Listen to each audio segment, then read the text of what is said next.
So, on the Collingwood side of things, a man who has been instrumental in this finals campaign. He's on the red carpet at the Brownlow. Taylor Adams, welcome to AFL 360. Good evening, Gerard. Good evening, Robbo. How are we? Very well. How are you enjoying the reality that is preparing for a grand final? Yeah, it's certainly sunk in now. Following Friday night's game, the last 72 hours have been a bit of a blur, but today rolling into the footy club was really exciting. Review the game and move on to what's to come for the rest of the week. It's been a real thrill for us. What did the review look like? It was quite positive, as you can imagine. Obviously, a lot of what we tried to execute, we did, and we did it quite well. So, it's a better team like Richmond, who'd won so many games consecutively on the G after they've had a 12 or 14 day break, was really impressive and really pleasing, and I guess reward for hard work. Taylor, you're the number one pressure player in the competition through the final series. You're averaging 28, 29 disposals, 7 clearances. How have you been? Has there been a trigger for you to combine ball getting and the pressure? Oh, not really, I don't think, Mark. I think it's always been a strong part of my game, that pressure and ability to win contested possessions. I've been lucky. I've been handed a pretty handy ruckman to hit the ball down my throat and keep the ball in our vicinity. So we beat our game off the back of pressure, and I wasn't the only one on Friday night putting really good pressure on. And I think it's been probably the trademark of our game for most part of this year. Your role in a terrific performance on Friday night. Your role, I was talking to some smart minds today, and they said, God, did you see Taylor Adams? He was the outnumber, which really worked in Collingwood's favour. Can you take us through your role on Friday night? Yeah, I probably played a little bit more forward than usual, and I was lucky. The ball kept coming to ground thanks to the likes of obviously Mason Cox. He was clunking them, but if he didn't, he was bringing the ball to ground. And Brody Myercheck, very similar. So I think our small forwards and midfielders resting down there have relished off that opportunity. When the ball hits the ground, we're trying to become front and centre players and get dangerous in that aspect as well as playing through the midfield. When Sidebottom rolls back a lot, he's an outstanding player and he's had a terrific final series as well. He rolls back a lot. Is your role in any way related to when Steele Sidebottom wants to roll back into defence?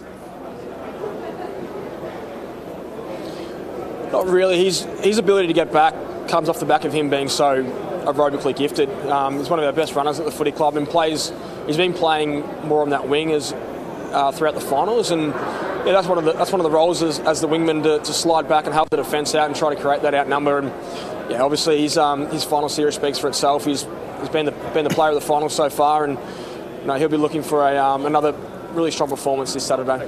One of the stories of the night was obviously Mason Cox. Was there a sense of, I don't know whether preliminary finals allow for a bit of fun, but was there a sense of fun around what he was able to do? I think he was having fun, that's for sure.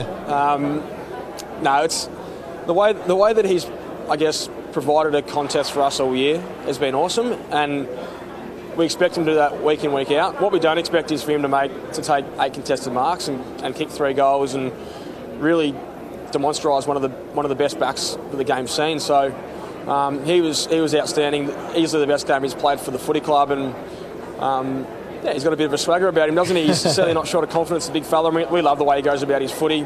He has a lot of fun out there, and he's a lot of fun to be around at the footy club. So I'm hoping for another really strong performance from Mason this weekend. And nobody really expects the MCG to have the chant of USA, USA going around, do they?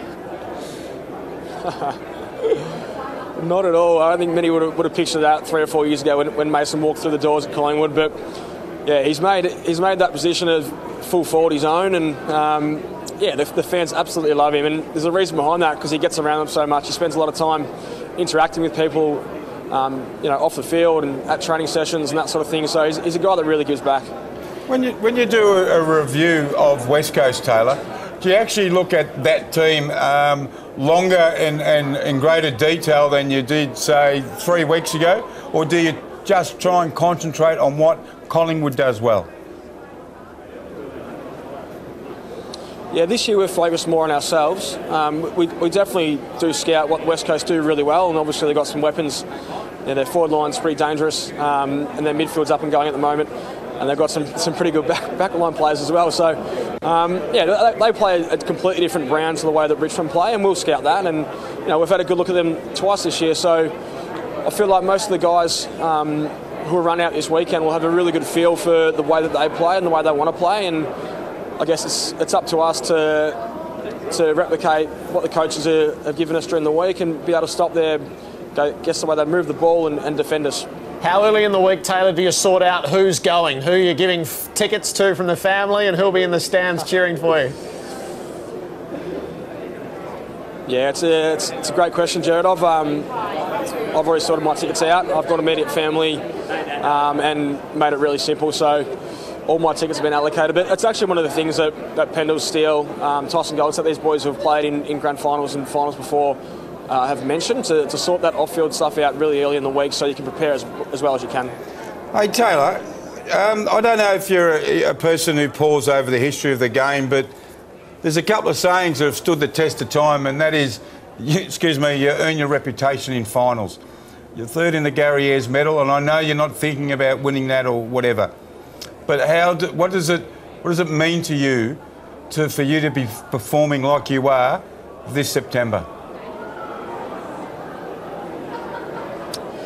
Yeah, I guess at the start of the year I probably started a little bit slowly and wasn't probably playing the brand of footy that I displayed last year, and was probably inconsistent at times. So I sort of said to myself at the midway point of this season, I'm looking to have a really big back end of the season and hopefully have a really good final series. And yeah, so far I've been able to contribute to the team, and I haven't been alone. I've had some great mentors, some guys who have played a lot of finals footy around me, and I've leaned on them for advice. And yeah, I think the way that we've gone about this whole year has been get your work in during the week, train hard, make sure you tip into the training, work on your game, and reap the rewards on the weekend. And I think I've certainly found that to be really positive for me this year. Enjoy the week and enjoy the experience. Good luck on the day, Taylor. Thanks for your time. Thanks, guys. Appreciate it. Thank you.